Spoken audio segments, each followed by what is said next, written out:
Fargo police are still investigating after a car struck a bicyclist and dragged a man underneath the vehicle for a block before stopping. Hi everyone, thanks for joining us this afternoon. I'm Lisa Badeau. The crash happened around 9:30 last night at the intersection of 45th Street and 17th Avenue South. Police say the driver told officers he was unaware that he had hit a person but stopped because it sounded like something was wrong with his car. When rescue crews arrived, they found a man stuck underneath the vehicle. The victim was unconscious at the time he was taken to the hospital. Police told us the bicyclist was hospitalized with serious injuries. They told us this morning they are still waiting for the man's family members to arrive before releasing more information on his condition. A tragic farm accident has a family mourning the loss of a child. Authorities say 3-year-old Burke Henry and his father, 39-year-old Joseph Henry, were riding in the tractor yesterday morning near Newburgh, North Dakota, in western North Dakota, when a door in the cab opened and Burke fell out. He was run over by the rear tires and died on the scene. Fargo firefighters are looking for the cause of a vehicle fire that damaged a twin home this morning. It was reported just after 4:30 a.m. on the 2100 block of 30th Avenue South. When firefighters arrived, they found a minivan on fire, only about 10 feet from the house. Bystanders reported that a family living in one of the twin homes had not evacuated. The fire was quickly put out and the family was safe, but the fire did damage 2 cars parked nearby and the siding on one half of the twin home. The weather is blamed for a power outage in North Fargo overnight. Xcel Energy officials say the outage started around 4:30 this morning and affected about 3,800 customers in the Roosevelt and Madison neighborhoods. Officials say most of the customers got their power back on almost immediately through their automated switching system. Only about 800 customers were impacted for the full outage that lasted until nearly 7 this morning. It's a quiet afternoon after kind of a rocky night. And a lot of people are still talking about just how much rain they got. It's like a competition. Let's check in with meteorologist Lisa Green. I don't know if you really win, though, if you got the most. I was going to say, well, leading the pack, whether you want to be or not, is Hendra, Minnesota. That's where we've got a report of more than 8 inches of rain with that one event here last night. Grandin, about 7.5 inches. The Absaraka area, the same or around that amount, and back down toward Argusville. So you notice this is kind of all in the same area, northern Cass County, back over the Red River a little bit into Minnesota, the Hendrum area.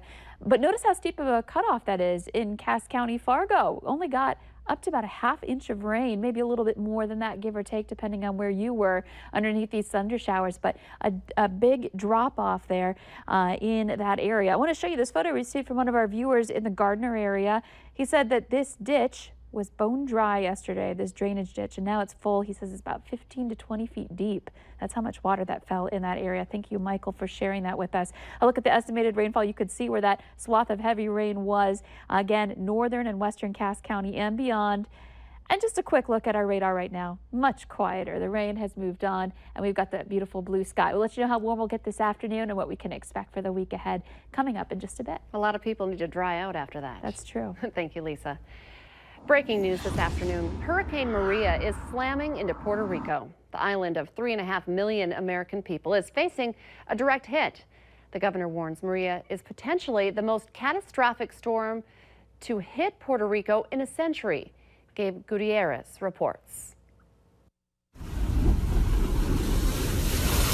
After storming through the Caribbean with a vengeance, this morning Maria is a life-threatening behemoth slamming Puerto Rico, the 10th strongest Atlantic hurricane ever recorded. I've got a lump in my throat thinking about what's about to happen. And I am really worried about people not only getting injured, but losing their lives. Overnight, the storm strengthening again before pounding St. Croix with sustained winds of 175 miles an hour. The largest of the U.S. Virgin Islands escaped the wrath of Hurricane Irma, but now is struggling with similar devastation as other parts of the Caribbean. Maria also ripping through the remote islands of Dominica and Guadeloupe. Laurel Brannick evacuated to Puerto Rico after Irma tore through her home in St. John. Now she's facing the horror all over again. There's nothing I could do. I have to just stay calm for my family, and I have to persevere. As historic Old San Juan boarded up, Evacuees streamed into 500 shelters. This one scares me because we didn't even have a chance to rebuild from the first one. San Juan's mayor with a message for the rest of the U.S. Remember that you are part of us even if you're not here. Don't forget us. Just don't forget us. Maria expected to slice through Puerto Rico with ferocious winds capable of destroying buildings, up to 2 feet of rain, and a storm surge of up to 9 feet, likely spawning massive flooding. I think the guests probably don't have any idea of what's about to happen here. I don't think anybody does, because this is an unprecedented, historic hurricane. Officials are worried that some areas could lose power for 4 to 6 months. New developments in last week's London subway attack. Police say they've arrested more suspects, bringing the total now to 5. Officials say they took one of the suspects, a 25-year-old man, into custody in Newport, Wales today. Friday's attack in Parsons Green, London, injured 30 people. Developing this afternoon, the death toll is rising in southeastern Mexico after a 7.1 magnitude earthquake struck. Over 220 people were killed when the strong quake yesterday collapsed buildings. Now rescuers are conducting frantic searches for survivors. Manuel Borrequez reports from Mexico City. At least 25 students and teachers were killed when an elementary school collapsed in Mexico City. All but 4 of them were children. Mexican President Enrique Peña Nieto visited the wreckage last night, where rescuers were digging for the missing. It was really violent. I've never experienced anything like that. U.S. citizen Brittany Kaiser was giving a presentation in Mexico City when it struck. She and thousands of people fled to the streets as the air filled with smoke from collapsed buildings. When we came outside, you could see everything moving, from the street lamps and the trees and like anything, even like the cars that were on the street. There were some buildings that are completely and utterly demolished. Rescue teams and volunteers searched through the rubble for victims. They found several people trapped and lifted them to safety on stretchers. There was one hard jolt and then the ground began to roll. The deadly earthquake happened exactly 32 years after the 1985 Mexico quake that killed thousands. Mexico's president is calling for calm after the earthquake, saying the priority remains rescuing survivors and getting them to medical facilities. That could take some time. As many as 44 buildings have collapsed in the capital. Manuel Bojorquez, CBS News, Mexico City.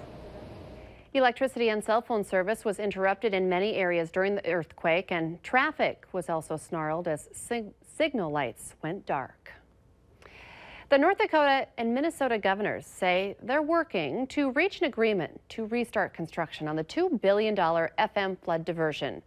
The 30-mile channel has been approved by Congress, and work had started on an inlet structure southwest of the Fargo area. But a federal judge from Minnesota stopped all construction earlier this month because the project does not have the necessary permits from Minnesota.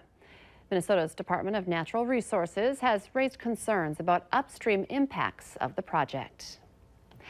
What is usually a party boat turned into a floating shelter during Hurricane Irma. Ahead here at noon, how the passengers on one Caribbean cruise helped those in need during a disaster.